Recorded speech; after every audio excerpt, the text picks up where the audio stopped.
Within these walls, you can see the grandeur of an architectural masterpiece.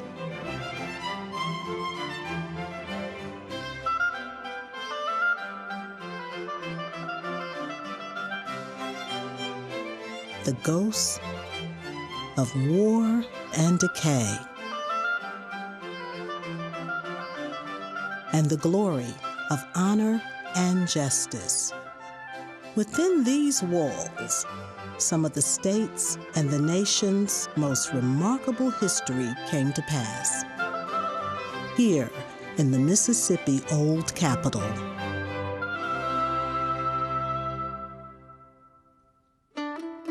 Mississippi was granted statehood in 1817. By the 1830s, the state was flourishing, and Jackson was its capital. The hastily constructed State House built in 1822 was no longer suitable. People demanded a Capitol building befitting Mississippi's new prosperity. In 1835, renowned British architect William Nichols proposed a State House that he described as unsurpassed for elegance and nobility. This bill is not only one of the most... Senate and House chambers for lofty debate. Mr. President, your ears have been lulled by the cry of peaceable secession. Oyez, oyez, oyez. The Supreme Court of the state of Mississippi is now in session. A Supreme Court for enacting justice. Please come forward and you shall be heard. I, John J. Pettis, Governor, fully and freely pardon the said Boyd F. Bryant. And a governor's office for making decisions. An elegant Greek Revival building with a grand portico, stately Corinthian columns, and a stunning dome. Each room and every detail representing the simplicity and strength of the government workings within.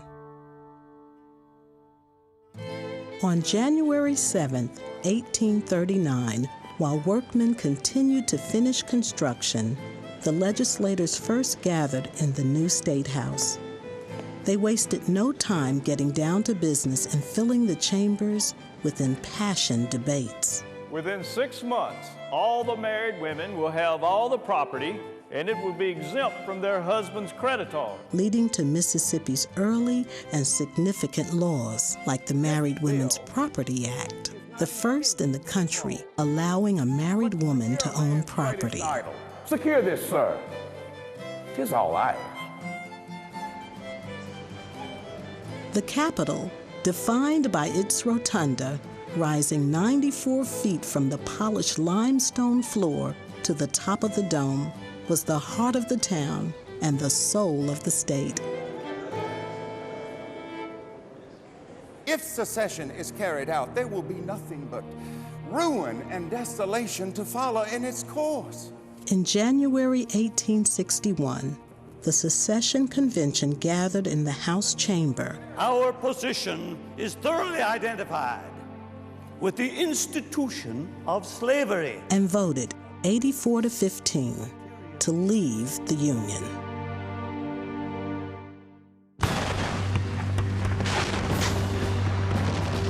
The Civil War reached Jackson 2 years later, and state government was forced to relocate from the building. With the departure of government officials, the Capitol building took on other uses. For short periods, it housed both Union and Confederate military headquarters, and at various times, Union soldiers made camp on the grounds. Even though Jackson was severely damaged during the war, the Capitol building escaped largely unscathed. Greater harm to the building came from neglect. By 1865, the Capitol building's walls, ceilings, roof, and even foundation were in a grim state of decay. Yet even with tight finances after the war, In 1870, legislators appropriated funding to extensively repair the 30-year-old Capitol. The building was saved, only to be again neglected over the next decades. By 1896, it was feared the ceilings would come crashing down, and Governor McLaurin called for a special session of the legislature to obtain plans and bids for a new Capitol. Mr. President, fellow senators, I shall vote in support of this measure. The need we have is great. The current facility is dilapidated and repairs are impractical. Mr. President, members of the Senate, I intend to vote no on this measure. I believe we can repair the old Capitol for less than $4,000. But it wasn't until 1900 that the decision was made. A new Capitol would be built. With the move to the new Capitol building in 1903, what would happen to the old one? From 1904 to 1916, the old Capitol was virtually abandoned and attempts were made to demolish it. Through an extraordinary preservation campaign and the efforts of Dunbar Rowland, the first director of the Mississippi Department of Archives and History, the building was saved from destruction. It was renovated and turned into a state office building in 1917. But much of the old beauty and elegance was lost.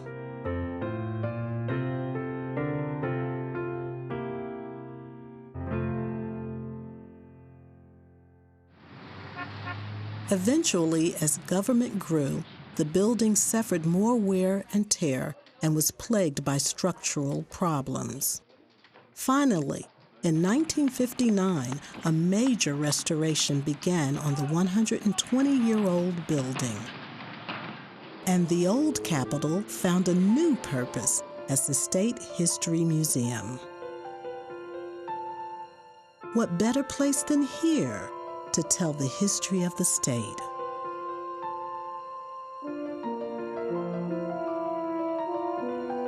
When in 2005, Hurricane Katrina ripped off part of the old Capitol's roof, badly damaging the structure, forcing the museum to close immediately.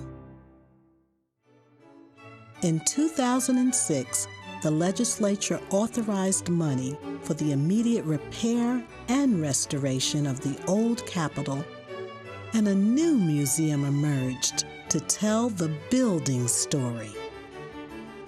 The challenging restoration unearthed more fascinating history.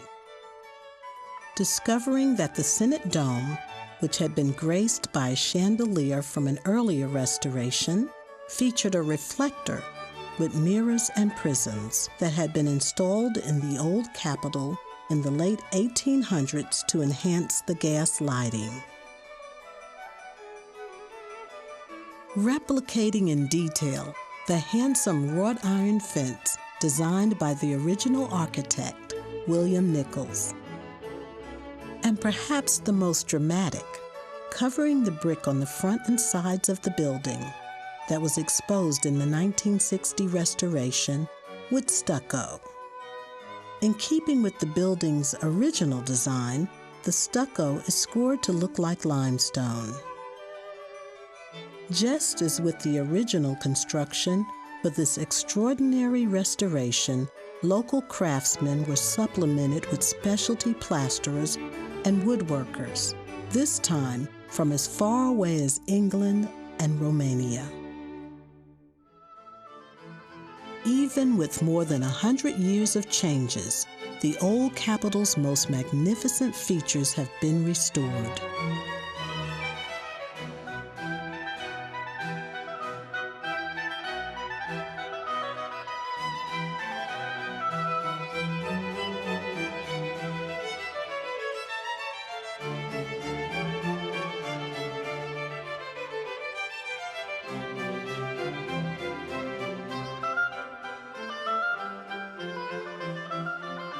Today, the old Capitol Museum tells the story of the grand building itself, Mississippi's treasured historic landmark, and all the drama that has come to pass within these walls.